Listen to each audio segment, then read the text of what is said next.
How much does C-suite level management really matter? Let's take a look at a few companies and how they've been faring with iconic leaders at the helm. Starbucks is up 310% since Howard Schultz returned as CEO in January 2008. Disney is up 290% since Bob Iger became CEO in October of 2005. And Apple is up 115% since Tim Cook took over at that company in August of 2011. Is tracking a company's performance the best way to rate effective leadership? Joining us now, Jeff Sonnenfeld, Senior Associate Dean at the Yale School of Management, and Bill George, former Medtronic Chairman and CEO and Professor at Harvard Business School. Both Jeff and Bill are CNBC contributors. Stock price is one way to go, isn't it, Bill George? But I'll bet you could find some other ones that might not be as obvious. That could be just as important.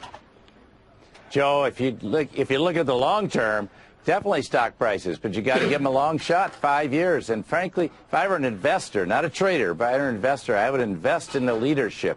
When Howard came back, you look at what happened. Bob Iger, when he took over from Mike Eisner, has done a spectacular job at Disney. And Tim Cook has added some $350 billion in value. Everyone was skeptical about Tim. So I think if boards should spend more time looking at who the leaders are and less time listening to ISS and all the governance gurus out there wanting to do box-checking exercise. If you get the right leader in these companies, you'll get great results, just like you heard earlier about Ken Frazier at Burke. Bill, I remember Stan O'Neill and others saw how much money could be made in mortgages by some of the other investment banks, and for 5 years their stock went crazy as they did that. I mean, you know what finally happened. I mean, there's more. Yeah. A stock price increase can be temporary or not long-lasting. It can be ephemeral. In fact, it can sometimes, if the ends justify the means, it might even be a bad thing. Yeah, you're right, Joe. I think you've got to look beneath the surface and see what are they doing. Do they have a sustainable business model to build the company for the long term? Look what Bob Iger did at Disney. He jumped in there. First of all, he brought Steve Jobs on board and brought Pixar. He got the world's most creative studio, has done all the great animation. Then he bought Marvel. Then he bought Lucas. And he's got the hot hand right now. But see, what he did is he delegated to those guys like Ed Catmull and John Lasseter, and he let them take over the Disney studios, and it was kind of moribund. It turned it around. But that's the kind of wisdom of leadership. It's not just about playing the game like O'Neill did. Okay, so and then, Jeff, I mean, could you make the argument, Jeff, that a cautious CEO that's worried about, I don't know, societal concerns and maybe doesn't take certain chances that could backfire if the stock stays stagnant? Is that the kind of CEO you want as well? I mean, I guess you want someone who can walk in between these two issues. Yeah, no, you're right, Joe, and don't be disappointed that this time Bill George and I agree. I'm sure we could find some way to kick up a Harvard-Yale issue here if we have to. But in reality, he's right. These are the exact people to celebrate. I'd add people like Michael Dell, of course, Andrew Liveris of Dow, Ingenuity of PepsiCo to this list. But Bob Iger, Howard Schultz, these people are remarkable. The world's different because they have lived. They've had a transformational impact.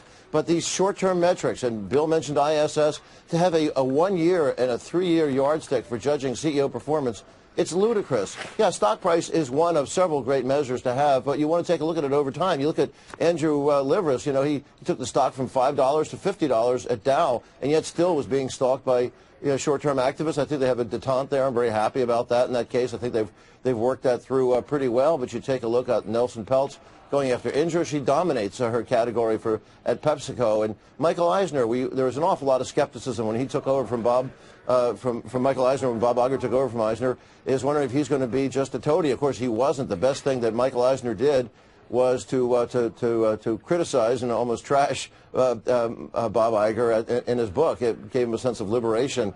But it's very, very important. Personal dynamism is great as a quality for leadership. They have some empathy, recognition, and concern that who's out there, an authentic, believable business model, but courageous risk-taking you're getting to, Joe, and I think that's right. With this hoarding of cash we have out there now, we almost have a generation that's a little too conservative about taking some intelligent risks. Right. Hey, guys, I had a question. I don't know if you saw this piece. Hey, how are you, Bill? I don't know if you saw this. This is a totally different topic, but related to just management and how you manage, especially, I was going to ask this to Bill, how you manage from the road. I don't know if you saw this piece in the Wall Street Journal, posted, I think, late Friday, about the CEO of United Technologies and why he ultimately got the axe or resigned. And in part, it was because he was traveling all the time. He said traveling for work. They found that occasionally he was traveling. When he was traveling, he was off checking up on a yacht that he was building, I think in Taiwan at the time. But how do you actually manage from afar? Because most of these folks now, if you think about these global companies, they're on planes all the time. And in this particular case, apparently certain employees were going to the board and saying, we're just not getting attention from this guy. Well, Andrew, you got to do both. You have to be present with all your people at headquarters, but you got to be out there with all your customers as well.